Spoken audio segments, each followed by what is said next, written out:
요즘 들어 몸이 예전 같지 않다는 느낌 한 번쯤 있으셨을 겁니다. 아침에 일어나면 손발이 시리고 식사 후엔 소화가 더딘 것 같고 계단 몇 칸만 올라도 숨이 차는 그런 순간들 말입니다. 나이가 들어서 당연한 거라고 생각하기 쉽죠. 하지만 저는 늘 이렇게 말씀드리고 싶습니다. 몸은 어느 날 갑자기 나빠지지 않습니다. 작은 신호들을 통해 조용히 도움을 요청하고 있을 뿐입니다. 그리고 오늘 저는 그 신호에 부드럽게 응답해 줄 수 있는 아주 작은 재료 하나에 대해 이야기하려 합니다. 이 이야기는 비싼 보조제나 약을 추천하는 내용이 아닙니다. 여러분 댁 부엌 한쪽에서 언제든 꺼낼 수 있는 그 평범한 재료 하나가 노년의 체력을 다시 세워줄 수 있다는 사실을 차분하게 확인해 보려는 시간입니다.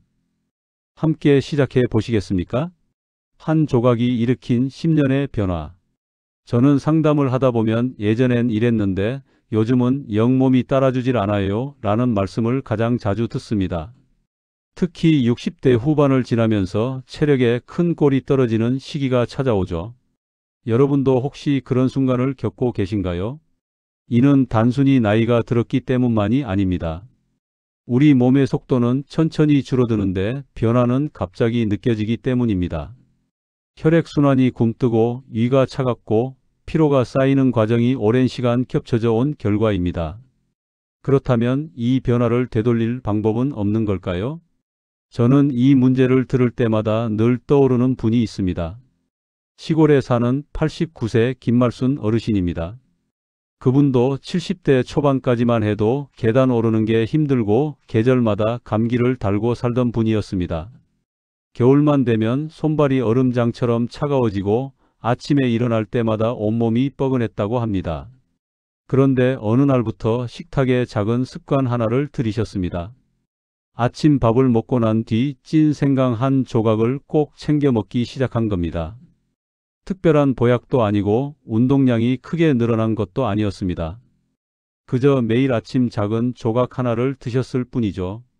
1년이 지나면서 변화가 나타나기 시작했습니다. 감기 횟수가 줄어들었고 혼자 시장을 다녀와도 덜 지치는 몸이 되었습니다. 무엇보다 그분이 가장 놀라워한 건 손끝과 발끝의 온기였습니다. 몸이 다시 따뜻해진 것 같아요. 그분은 이렇게 말씀하셨습니다. 지금도 매일 아침 그 습관을 이어가고 계십니다. 몸이 보내는 신호를 되돌리는 일은 거창하지 않습니다. 큰 변화보다 작고 꾸준한 변화가 오래 가는 법이죠. 특히 우리 나이대에는 소화되기 쉽고 몸을 부드럽게 덮여주는 재료가 무엇보다 중요합니다. 그리고 그 재료가 바로 우리 부엌에 있다는 사실이 참 다행스럽습니다. 그러니 오늘부터 아침 식사 후 내가 할 수 있는 가장 작은 건강 행동 한 가지를 정해 보세요. 처음부터 큰 목표를 세우기보다 하루 한 조각 같은 가벼운 시작이 더 오래 갑니다. 작은 습관이 쌓여 몸이 달라지는 경험, 여러분도 충분히 하실 수 있습니다. 우리 밥상에서 생강이 사라지며 생긴 일들.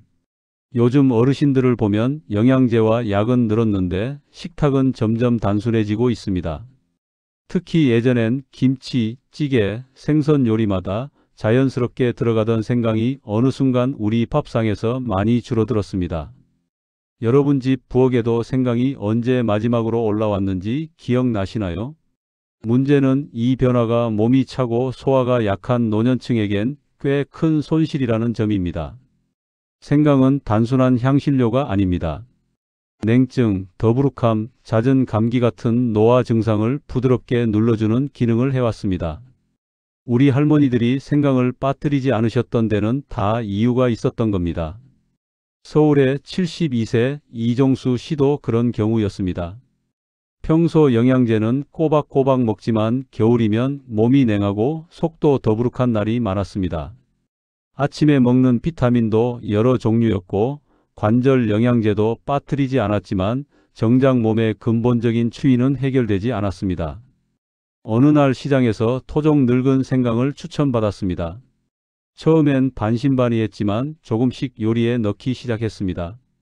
아침 국에 생강 한 조각, 저녁 찌개에 생강 몇 쪽, 그렇게 자연스럽게 식단에 녹여냈습니다. 몇 달 뒤 그분은 이렇게 말했습니다. 영양제는 줄였는데 오히려 속이 더 편하고 덜 추워요. 문제의 원인은 단순합니다. 생강이 몸에 좋다는 걸 알면서도 어떤 생강을 골라야 할지, 어떻게 써야 하는지 명확한 기준을 몰랐기 때문입니다. 그래서 점점 귀찮아지고 결국 식탁에서 멀어지게 된 겁니다. 좋은 재료도 제대로 활용하지 못하면 소용이 없죠. 그래서 답은 명확합니다.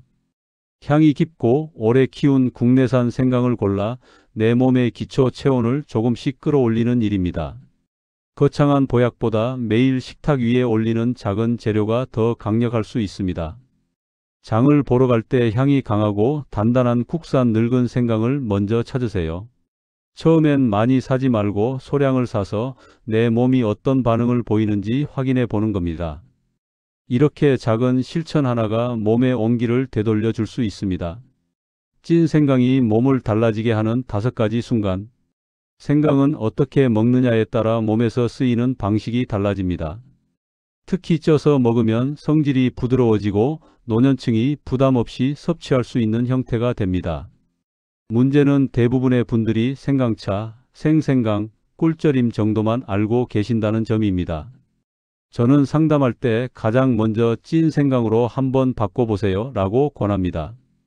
왜냐하면 찐 생강은 몸을 천천히 데워주고 순환을 열어주고 소화를 깨우는 기능이 매우 뚜렷하게 나타나기 때문입니다. 생으로 먹으면 너무 맵고 자극적이지만 쪄내면 그 강렬함이 부드러움으로 바뀝니다. 부산에 사는 63세 정미자 씨도 비슷한 고민을 안고 있었습니다. 손발이 늘 차고 무릎은 뻣뻣하고 밤만 되면 배가 불편한 날이 잦았습니다. 저녁 식사 후엔 늘 소화제를 챙겨 먹었고 겨울철엔 전기장판 없이는 잠을 이루기 힘들었다고 합니다. 딸의 권유로 아침 식사 후 찐 생강 한두 조각을 3달 꾸준히 먹기 시작했습니다. 처음 2주는 특별한 변화가 없었습니다. 하지만 한 달이 지나면서 밤에 발이 예전만큼 시리지 않다는 걸 느꼈습니다. 2달째엔 아침에 일어날 때 무릎이 좀 더 부드럽게 구부러졌습니다. 3달이 지난 지금 그분은 이렇게 말합니다. 이상하게 밤에 발이 덜 시리고 아침에 무릎이 잘 구부러져요. 찐 생강이 만들어내는 변화는 빠르진 않습니다. 하지만 가볍고 부드럽고 오래가는 회복입니다. 특히 어르신들은 강한 자극보다 이런 낮은 강도지만 꾸준한 효과가 훨씬 잘 맞습니다. 몸이 천천히 적응하며 스스로 회복하는 시간을 주는 겁니다. 그분은 지금도 매일 아침 찐 생강 2조각을 드십니다. 처음엔 반신반의했지만 이제는 하루라도 걸으면 뭔가 허전하다고 합니다. 몸이 기억하고 있는 겁니다. 그 따뜻함과 편안함을요. 2주 동안 아침 식사 후 찐 생강 1조각에서 2조각만 꾸준히 드셔보세요. 손발 온도, 소화 상태, 피로감 변화를 짧게라도 기록해두면 효과가 더 잘 보입니다. 작은 변화를 눈으로 확인하는 순간 습관은 더 단단해집니다. 집에서 만드는 나만의 찐 생강 레시피. 좋다는 건 알겠는데 내가 직접 만들 수 있을까 하고 걱정하시는 분들이 많습니다. 하지만 제대로 된 방법만 알면 여러분도 집에서 충분히 만들 수 있습니다. 어렵지 않습니다. 차근차근 따라오시면 됩니다. 첫 번째로 중요한 건 세척입니다. 생강은 땅속에서 자라기 때문에 흙과 미세한 잔여물이 껍질 속에 박혀 있는 경우가 많습니다. 그래서 소금이나 베이킹소다 물에 담가두고 솔로 부드럽게 문질러 씻는 과정이 꼭 필요합니다. 이 단계를 생략하면 나중에 먹을 때 흙냄새가 날 수 있습니다. 두 번째는 어떻게 찌느냐입니다. 10분에서 15분 정도만 쪄주면 됩니다. 너무 오래 찌면 영양소가 날아가고 너무 짧으면 속까지 익지 않습니다. 적당히 익었을 때 매운맛은 줄고 성분은 살아나며 노년층도 부담 없이 먹을 수 있는 형태가 됩니다. 세 번째는 보관입니다. 찐 생강을 말리고 유리병에 절여두면 여러 주 동안 깨끗하게 보관할 수 있습니다. 냉장고에 넣어두면 더 오래 갑니다. 중요한 건 유리병을 깨끗이 소독하는 겁니다. 끓는 물로 한번 헹구어서 완전히 말려두면 곰팡이 걱정 없이 안전하게 보관할 수 있습니다. 인천의 68세 남상구 씨도 손주와 함께 첫 생강찜 만들기에 도전했습니다. 처음엔 생강을 씻는 것부터 어색했습니다. 하지만 손주가 옆에서 같이 솔로 문질러주고 찜통에 올리는 것도 함께 했습니다. 10분 뒤 김이 모락모락 나는 생강을 꺼냈을 때 그분은 뿌듯함을 느꼈다고 합니다. 작은 유리병 2개를 성공적으로 만들어 지금까지도 매일 챙겨 드시고 있습니다. 아침마다 병을 열어 한두 조각 꺼내 먹는 그 순간이 이제는 하루의 시작 의식이 되었다고 합니다. 처음엔 귀찮을 것 같았는데 막상 해보니 생각보다 간단하더라고요. 그분은 이렇게 말씀하셨습니다. 처음엔 생강 3뿌리에서 4뿌리만 사서 연습용으로 만들어 보세요. 유리병과 집게는 반드시 끓는 물로 소독해 완전히 말려두면 실패 확률이 크게 줄어듭니다. 첫 성공의 경험이 있으면 두 번째부터는 훨씬 자신감 있게 만들 수 있습니다. 내 몸에 맞게 먹는 것이 진짜 건강입니다. 많은 분들이 좋다니까 많이 먹으면 더 좋지 않을까라고 생각하십니다. 하지만 건강에서 가장 위험한 생각 중 하나가 바로 이것입니다. 좋은 것도 과하면 독이 됩니다. 여러분도 혹시 이런 생각 해보신 적 있으신가요? 찐 생강도 분명히 원칙이 있습니다. 식사 직후에 먹어야 하고 하루 2조각에서 3조각이 적당한 양이며 위가 약하거나 혈전용 약을 드시는 분들은 반드시 조심해야 합니다. 이 원칙을 지키지 않으면 오히려 속이 쓰리거나 불편할 수 있습니다. 대구의 61세 오정희 씨는 생강이 좋다는 말만 듣고 아침마다 공복에 생강을 여러 조각씩 먹었습니다. 빨리 효과를 보고 싶은 마음이었죠. 하지만 일주일도 안 돼서 속쓰림과 메스꺼움을 겪기 시작했습니다. 아침에 일어나면 위가 쓰리고 식사를 해도 불편한 느낌이 계속됐습니다. 약사와 상담 후 식후 15분으로 시간을 바꾸고 양을 절반으로 줄였습니다.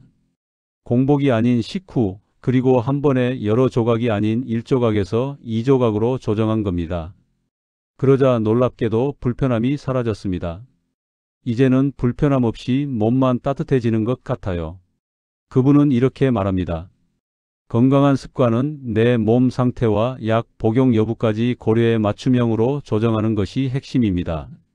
남이 좋다고 해서 무조건 따라하는 게 아니라 내 몸의 소리를 들으며 조금씩 맞춰가는 겁니다. 이게 진짜 건강입니다. 처음엔 반 조각부터 시작해 위가 불편한지 확인하세요. 현재 복용 중인 약이 있다면 생강을 식단에 넣고 싶은데 괜찮을까요? 라고 주치의에게 꼭 한번 물어보세요. 작은 확인 하나가 큰 문제를 예방합니다. 나이가 들수록 몸은 더욱 조심스럽게 다뤄야 합니다. 하지만 조심하는 것과 움츠러드는 것은 다릅니다. 우리는 여전히 몸을 회복시킬 힘을 갖고 있고 그 힘은 거창한 보약이 아니라 매일 식탁에서 시작됩니다. 오늘 제가 전해드린 내용이 여러분의 생활 속에서 작은 변화를 만드는 씨앗이 되길 바랍니다. 여러분의 손끝에서 시작된 그 작은 습관이 한 달 뒤, 그리고 몇 년 뒤 더 건강한 몸으로 돌아올 것입니다. 따뜻한 하루 보내시고 여러분의 건강한 내일을 진심으로 응원합니다.